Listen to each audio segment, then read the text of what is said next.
Okay, everybody, welcome into the Ashish Sports and Political Podcast, special Sunday edition of the show.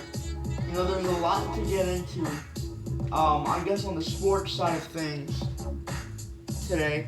Not much political talk, I guess.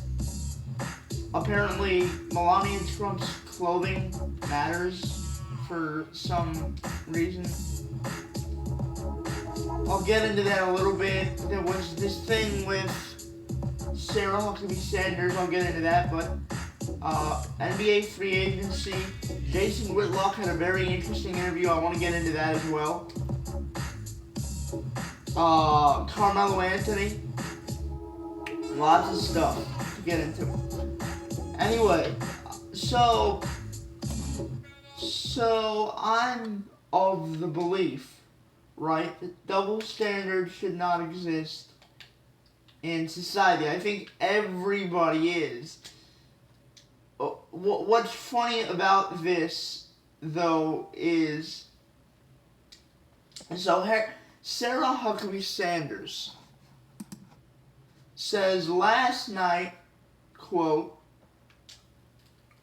"I was told by the owner of Redhead in Lexington, VA, to leave because I work for the President of the United States, and I politely left. Her actions say far more about her than about me. I always do my best to treat people, including those I disagree with, respectfully, and will continue to do so." Okay, so what happens? The press secretary of the United States goes, and she's the most prominent figure because she is the one that everyone looks at to explain this stuff.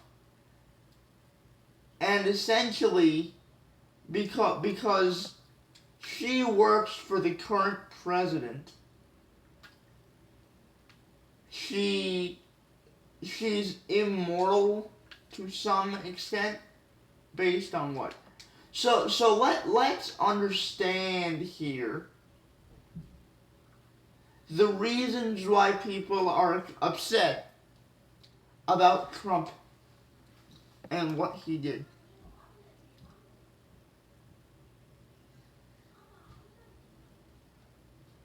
Okay, it's very simple. Let's go one by one. Okay, the stuff about Muslims. Yeah, those were things that you don't say ever. The reason why I continued to support the guy was not because, look, I don't care about morality and things of that nature in politics. I really don't. Okay, and that sounds mean, it sounds incredibly racist, but it's not. I really don't care about, oh my God, how dare you in politics. That does not exist for me. Because if you read about John F. Kennedy, if you read about Bill Clinton, I mean, for God's sakes, Reagan was an actor. Do you think he was the most pious of all of the people involved here? Absolutely not. So no, I don't think morality should play a big role in, okay, how am I going to judge this guy's leadership? Because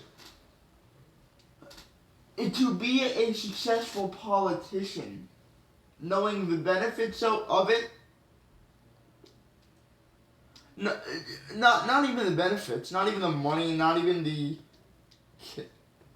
campaign donations, or if your charity is successful as a result, that doesn't even matter. The fame of it, the importance of it, that in itself is so alluring to so many people. I'm not going to sit here and state as if that wouldn't or isn't motivating a run for me to go into politics. Politics involves alpha males. Alpha males that are talented. Every male is most males are alpha males, whether or not they have actual talent. Now you're talking about the smartest, most deceptive alpha males on the entire planet, jockeying for position. What did you think was going to come of it? Corruption, insensitivity, and this is going to come off the wrong way, but it's not going to mean how I sound it to mean. But the minorities in politics have to be more cunning and more ruthless, whether they be women, gays, whoever you want to talk about, because these people are on the lower end of the ledger scale. And do I blame them for it? No, because that's what the system requires of you to be successful at what you do. If you can be successful at something and not be caught, there's nothing I can say about that. What can I say about that? Nothing. Look, my major issue with Bill Clinton not being charged for rape, what I guess it's this. It's not even the fact that he wasn't charged. Okay, look. The legal system says he's not guilty. He's not guilty. I used to use that to indict Hillary Clinton some way, somehow, and I still do, because I think ethically, look, her claims especially, and I'll get to this point soon enough, but her claims were based on ethics. Her political claims were based on ethics. I don't think you can use your own kind of moral compass to justify your political background. And that's where the hypocrisy reigns, right? You are married to a guy who, let's put it simply, was accused of, probably would have been charged of rape had he not been the President of the United States, and had it not been actually going well for him during the time that he was president. Let's be honest about that. Either way, he is not guilty. Okay? The only person in my life that I will maintain that exception for, where even if you are proclaimed not guilty, you're still guilty no matter what anybody says, is O.J. Simpson. Because not only did this have to do with race, it had to do with capital murder of 2 people. That's the only person that I will say, oh, well, you got off, so therefore no one should indict that on you. The issue I had with Hillary Clinton was this. Hillary Clinton proclaimed her womanized sovereignty as a woman in politics, to sort of claim some moral high ground in some way. But again, that fell flat on its face because she stayed with a guy accused of multiple accounts of sexual assault and rape throughout his life. I mean, this is not just the Monica Lewinsky thing. This is multiple things. And see, and these are high profile, went to court, he could have been impeached type of things. The First Lady talks about, the present First Lady talks about bullying and online censorship, and yes, that's hypocritical. I'd be remiss to bring that up.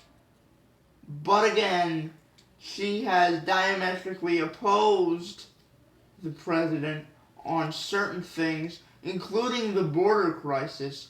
I believe she's done it on other things as well. I just don't recall when that's happened.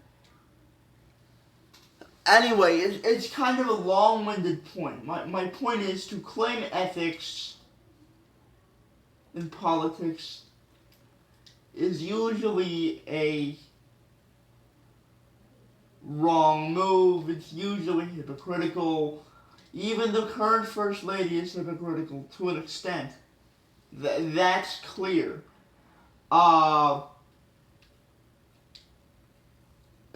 Morality and kind of being moral in politics does not matter. Trump said stuff about Mexicans. Okay? Did that translate to what he's doing now? No. Obviously. Okay, we've got to be clear about this, right? I mean, seriously. Did the Muslim ban thing translate to what he did legally? No. So that's why I say morality has nothing to do with the idea that our leaders have to be moral. It is just stupid. Obviously they can't be KKK Nazi person. But Lyndon B. Johnson was a racist. Lyndon B. Johnson did things because perhaps his views changed partially. But let's also understand this. He needed a voting bloc, and that was the African American voting bloc. So there are multiple examples. JFK, Hillary, Bill, Lyndon B. Johnson,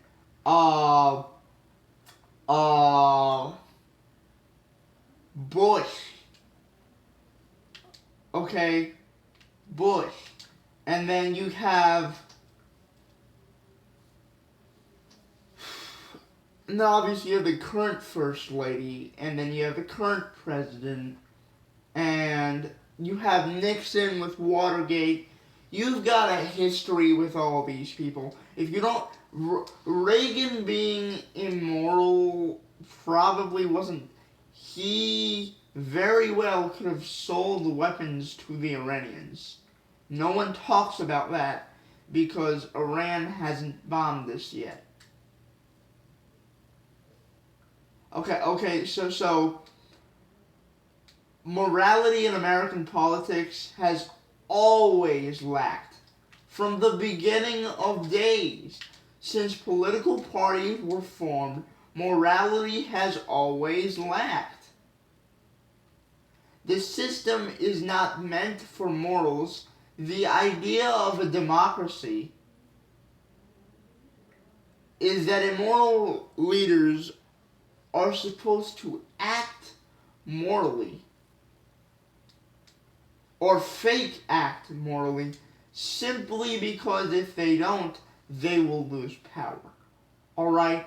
So let's stop acting as if our leaders being moral is this important qualification and a reduction of American values in any sense. They've never been moral.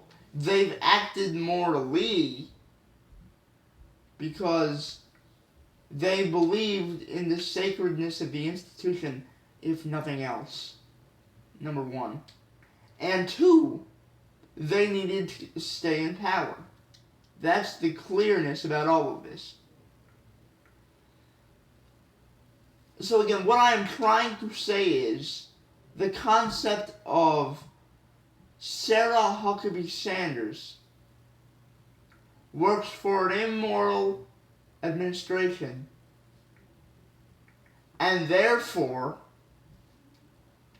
she is based on some moral precedent supposed to be rejected here is ridiculous, because the immorality is easy to document here. It's easy to document because of social media and because of the presence of social media.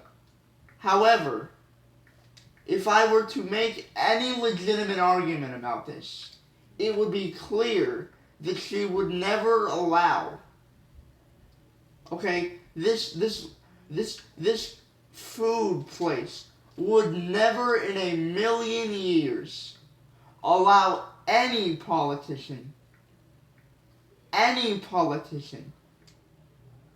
to have food or to do anything at that at that place, because American politics, since the founding of parties, and even prior to the founding of parties, because the basis of founding parties is to have outright leadership over something, or as much outright leadership as you possibly can. Right? So this is not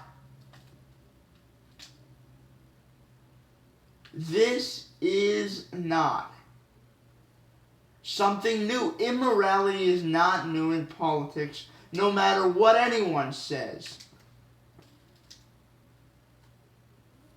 And it won't stop either. The beauty of our system is that feigned morality is forced to be implemented because of the system and the fact that our citizens are armed. That is one of the main reasons as to why that feigned morality and our institutions continue to exist. The First Amendment is important in regards to non-press entities. The First and Second Amendments, portions of the First and the Second Amendment, are the most important things to keeping the institution whole. Because without them, and let me be very clear, this country would have died long ago. So to claim that because she worked for an immoral administration, therefore she is somehow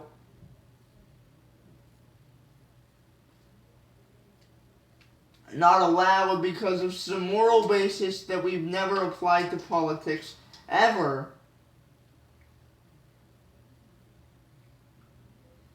not allowed to enter this restaurant, and that the restaurant owner is right. That's just clear nonsense. The only difference between what the president is doing now and what has happened before is that because of social media, everything is more out there. We've seen impeachment proceedings before. We've seen corruption before. Nixon. This is Nixon, folks. And by the way, if you seriously think Russia could possibly co-opt itself into a positive American view, that's ridiculous. Because no one thinks that. Even Trump supporters don't think that. I consider myself a relative one. Okay, so to yes, it's if this is true, it is an attack on our democracy. Great. I mean, not great, but sure. But to act like stuff like this hasn't happened before is ridiculous. You don't think voter fraud occurs on the other side of the aisle?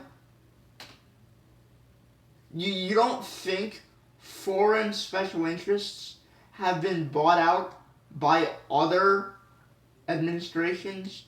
Not even administrations, senators. Back channels. Back channels exist for everyone because anyone will take money wherever it comes from. That's the honest truth. Okay, please stop acting as if this is going to tear down America at its seams. It's not.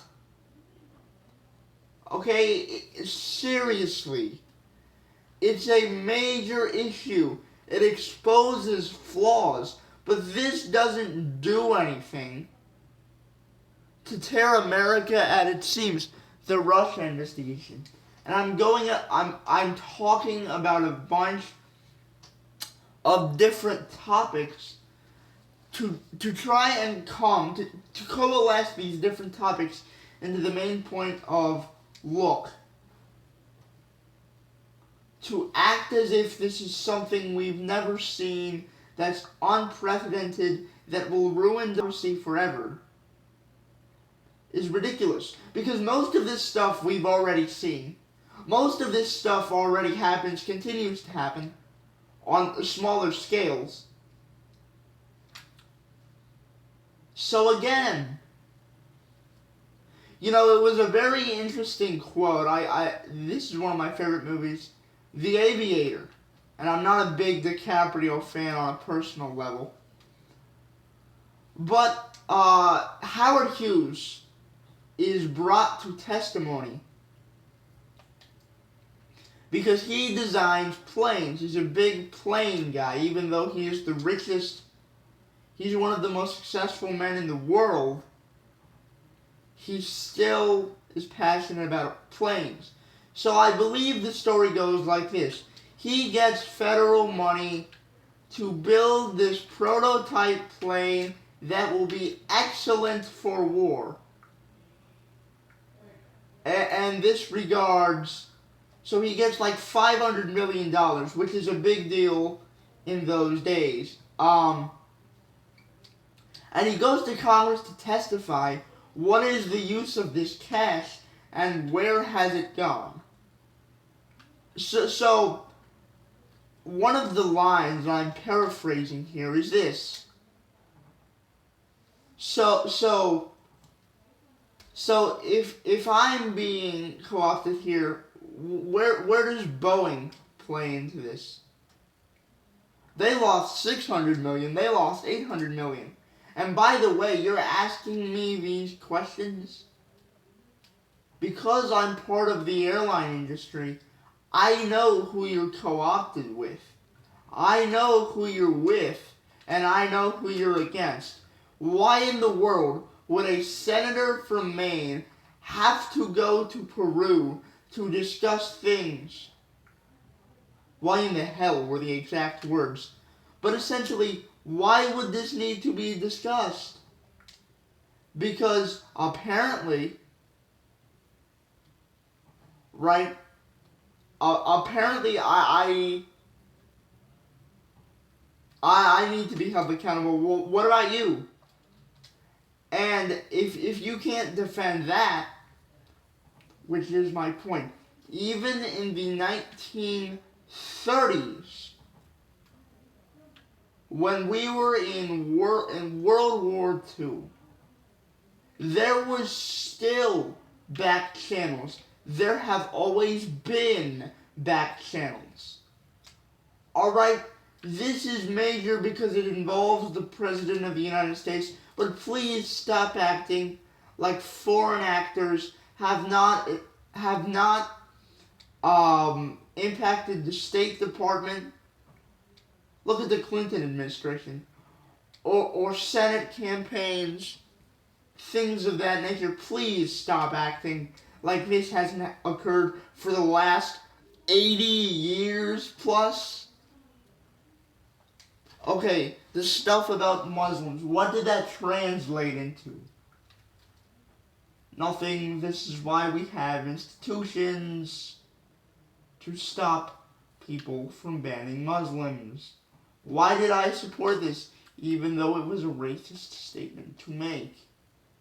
Here's why. It wasn't as bad as I thought it would. The statement was that the thing was temporary. Secondly, the hardest possible method of dealing with the issue would not be involved with religion, it would be involved with territory and places and groups and funding and things of that nature. I support that.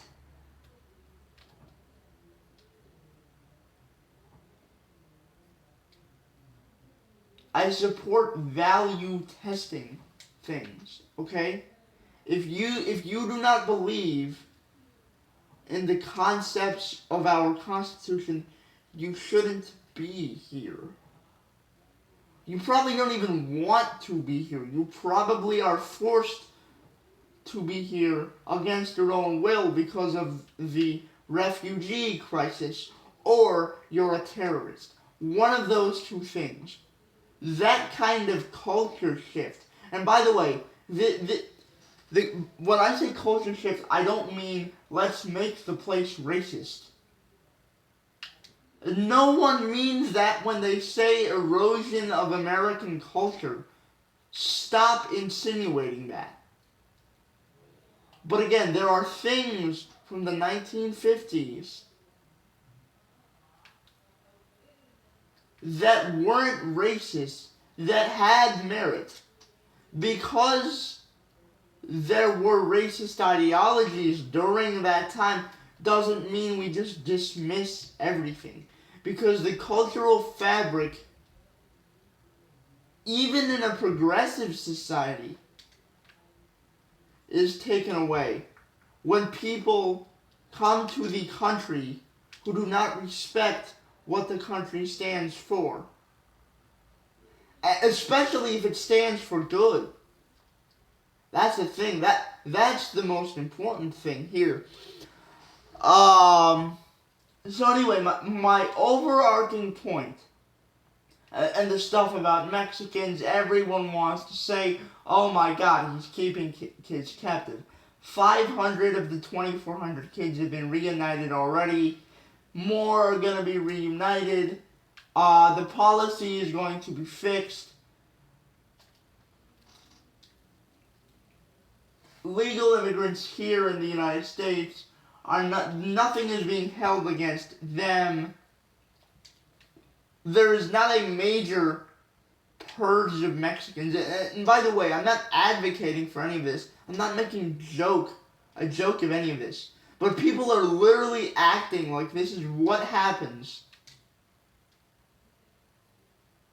under what people consider a white supremacist president, which is untrue. So what I'm trying to say is, the morally abhorrent stuff that this guy has said, first of all, that does not translate clear-cut into policy. And secondly, what does translate to policy, if it's racist or inhumane, is getting turned around, and this is an institution that's existed for 20 years in terms of the detaining of the kids. And the Muslim ban thing, it didn't even pass through, okay? But it's in regards to territories and refugees in general, and maintaining a cultural integrity not based on racial values, but on general national values that I think can apply to every country and its sovereignty. Okay?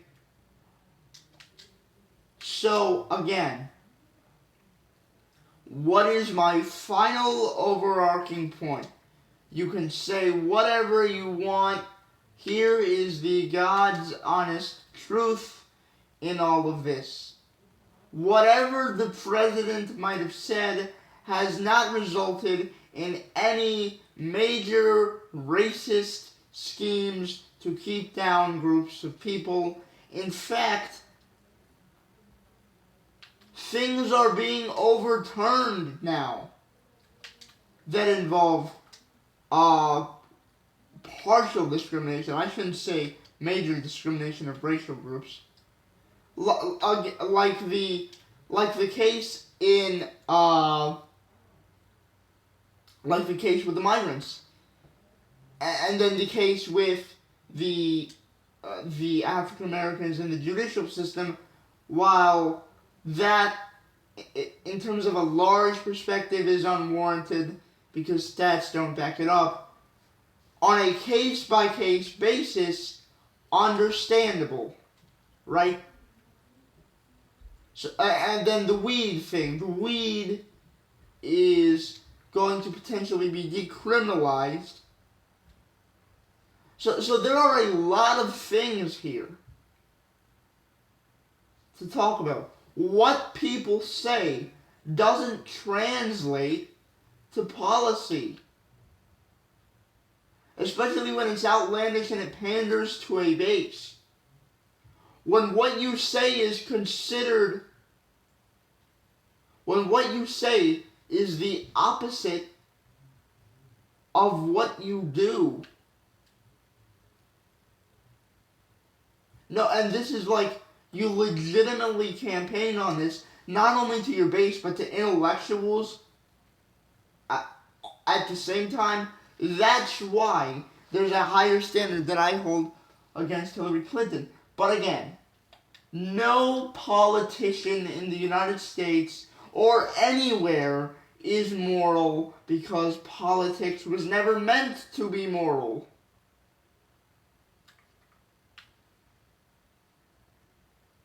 The difference is that the immorality is more clear due to the social media age and the polarizingness of Trump, when the actual racist stuff that has happened has not actually happened, because what people thought would exist hasn't actually existed. There is an uptick of stupid policies, i.e. the caging of migrants, but that has occurred for 20 years. It's just happening more because of more prosecutions. Because more people are lining up for asylum. Literally, if they didn't go for asylum, if they argued on any other basis, this would not happen. Don't claim asylum. Claim something else. Or if you want to claim asylum, go to ports of asylum. Anyway, the general point is this. Nothing that racist, or I should even say racist, has happened that is new, that is brand new, that is implemented under the president. He has said things. Yes. Saying things and doing things are completely different, as we know in politics. The reason why I hold Clinton to a higher standard in terms of saying things than the current president is this. You seriously can never take stock into what this guy says, but what seasoned political candidates say. You have to take stock. because their policy, because of their specifics, because of their bullet points, those are based on talking points. Policy is supposed to be based on talking points. So whatever you say is supposed to translate, and guess what? It does. Clinton care, Obamacare, these things translated into policy. Because they've translated into policy, that's why we hold what you say to a higher standard. The reason why you don't hold Trump to what he says is because these racist things, racial profiling of Mexicans, I don't even agree that that's what he insinuated, but if you want to insinuate that, or just a mass deportation of illegal immigrants,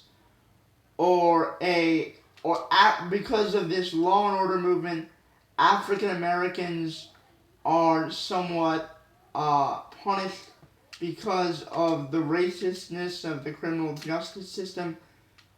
Alright, none of this has happened really, and even the Muslim stuff, that's just perception. That hasn't translated, that may have translated to hate crimes, but it hasn't translated to actual political stuff. Right? It hasn't translated to actually banning people of a particular race. I'm not advocating for this. No one is.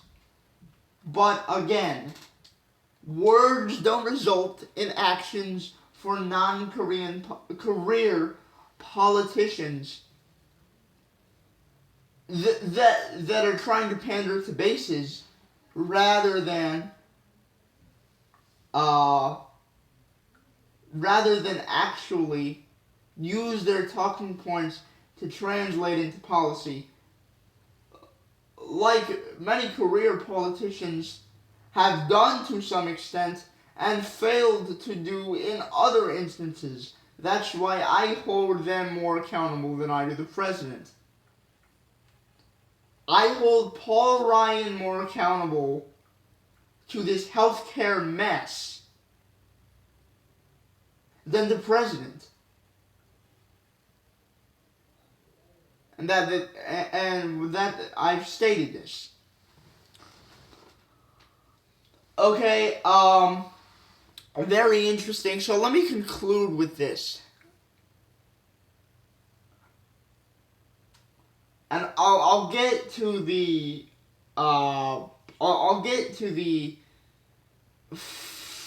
first lady wearing a jacket and people care about this for some reason. But let me conclude with this. The president, or shall I say, the restaurant cannot claim moral high ground simply because of this truth that has existed not only in the American political institution. The reason the institution is so successful is because checks and balances mitigate this kind of stuff.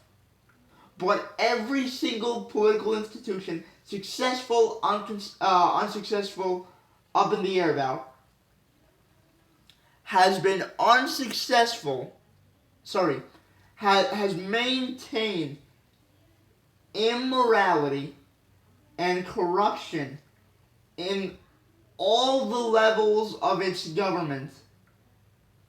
Why? Because that's how ruthless men are. And men of minority origin and women have to be even more ruthless to succeed. And it isn't their fault. That's what the institution asks for. It accentuates the ruthlessness of men.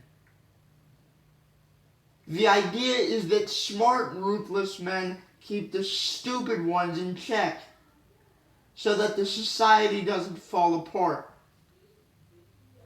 And this philosophical idea breeds corruption.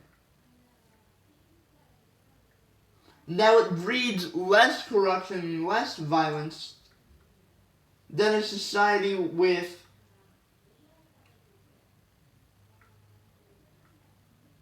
without government. But that's what it's going to breed. Now you would say, well, look, if government didn't exist, then based on your argument, well, this wouldn't happen. Again, if you had smaller government, horrible things would happen. The reason the American political institution is so different than everything else is because, and it is not because of morality, it is because of freedom and the protection of this freedom, possibly even in the own self-interest of a particular human being, that causes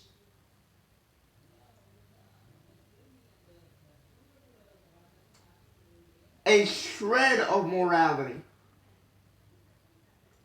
to inject itself in the citizens of human beings. The citizens of this country. And as I will state again, that's why limited government, increasing freedom, not abolishing it, but increasing it, limited government to the extent that freedom is taken to its highest point, will always inject a shred, whether it is very small, of morality into the general public of any place, because people will do anything to protect individual freedom, even if it is based on solely the self-interest of that individual person. So again, if my point about double standards, politics, human nature, government have always been corrupt, immoral, illegal sometimes, if they can get away with it. I mean,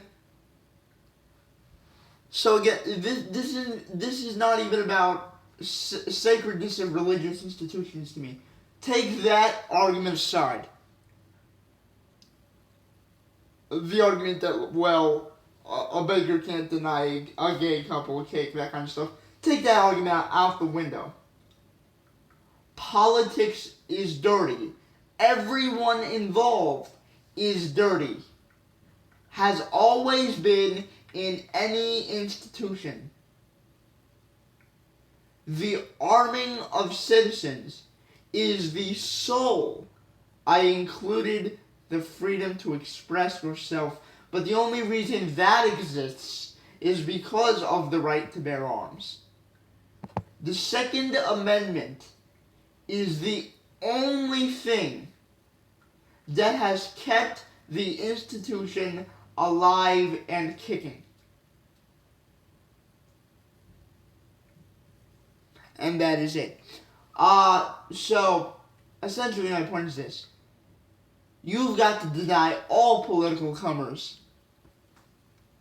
a seat at your restaurant because they're all immoral and they're all corrupt. They've always been that way. They always will be. This is not a Democrat thing. This is not a Republican thing. This is not even a United States thing.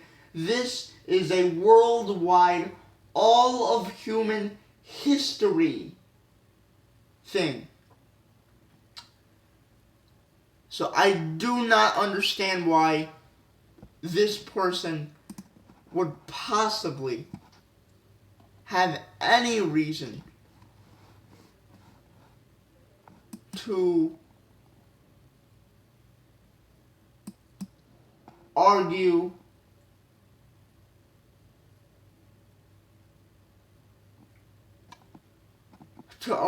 that this person should sit at the table and eat the food. The no place. It's just whether or not it's a moral double standard. Whether or not it's a moral double standard, it's a double standard that just lacks basic understanding of how our institutions work, of how institutions will always work, because humans are terrible things. Ask Machiavelli. Alright?